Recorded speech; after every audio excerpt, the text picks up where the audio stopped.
Hey there Roblox fans and shaders enthusiasts! If you've been facing issues with RoShade not working as expected, you're in the right place. In this tutorial, we'll guide you through the steps to troubleshoot and get those Roblox shaders up and running smoothly.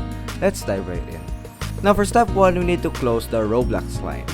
First things first, ensure your Roblox client is completely closed on your PC. Open up the task manager and make sure no Roblox processes are running.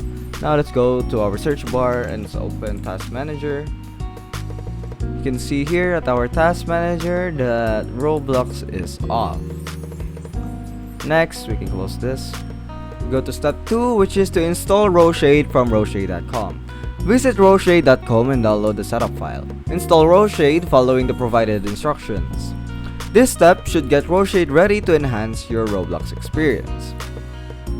Now, after that, we can go to step 3, which is to check RoShade functionality. After installation, check if RoShade is working properly. If you're still encountering issues, you can proceed to the next step, which is step 4, adjust the Roblox player properties. If RoShade isn't functioning as expected, it's time to adjust some settings on your Roblox player. After that, when we're here at the properties section, let's go to the compatibility tab. Then let's disable the full screen optimization and then click run this program as administrator. Then apply the changes and click OK. And there you have it. By following these steps, you can troubleshoot and fix RoShade not working issues with Roblox shaders. Remember, the world of tech is ever evolving, so be sure to stay up to date with any updates or changes.